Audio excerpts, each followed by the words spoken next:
തക്കാളി വറുത്തരച്ച് വെച്ചാലോ? ഉരുളി ചൂടായിട്ടുണ്ട്, വെളിച്ചെണ്ണ ഒഴിച്ചു കൊടുക്കാം. 2 നാളികേരം ജീരകം ഇട്ട് കൊടുക്കാം. നാളികേരം നല്ലപോലെ ഗോൾഡൻ കളർ ആവണം. ഇതിലേക്ക് കുറച്ച് ചെറിയുള്ളി ഇട്ട് കൊടുക്കാം. 10 പീസ് വെളുത്തുള്ളി. ഗ്രേവിക്ക് നല്ല കട്ടി കിട്ടാനാണ് ചെറിയുള്ളി ഇടുന്നത്. 1 ടീസ്പൂൺ നല്ല ജീരകം. മുളക് പൊടി 2 ടീസ്പൂൺ. മല്ലിപ്പൊടി 1 ടീസ്പൂൺ. കറിവേപ്പില 2 തണ്ട്. നാളികേരം ഫ്രൈ ആയിട്ടുണ്ട്, ബർണർ ഓഫ് ചെയ്യാം. ഇനി തക്കാളി വേവിക്കാൻ വെക്കാം. 2 കിലോ തക്കാളിയാണ് എടുത്തിരിക്കുന്നത്. മുളക് പൊടി 1 ടീസ്പൂൺ. മഞ്ഞൾപ്പൊടി 1/2 ടീസ്പൂൺ. കുറച്ച് വെളിച്ചെണ്ണ ഒഴിച്ചു കൊടുക്കാം.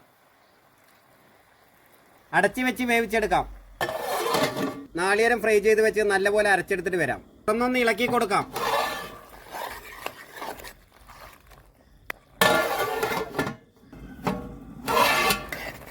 തക്കാളി റെഡി ആയിട്ടുണ്ട്.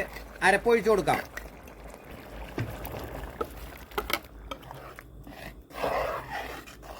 ആവശ്യത്തിന് ഉപ്പ്. കറി റെഡി ആയിട്ടുണ്ട്, മാറ്റി വയ്ക്കാം. താളിപ്പ് തയ്യാറാക്കാം. വെളിച്ചെണ്ണ, വറ്റൽമുളക്, കടുക്, നല്ല ജീരകം, 10 ചെറിയുള്ളി കട്ട് ചെയ്ത്, 10 പച്ചമുളക് കട്ട് ചെയ്ത്, കുറച്ച് വേപ്പില, 1/4 ടീസ്പൂൺ മുളക് പൊടി. കറിയിലേക്ക് ഒഴിച്ചു കൊടുക്കാം. അങ്ങനെ അടിപൊളി വറുത്തരച്ച തക്കാളി കറി റെഡി.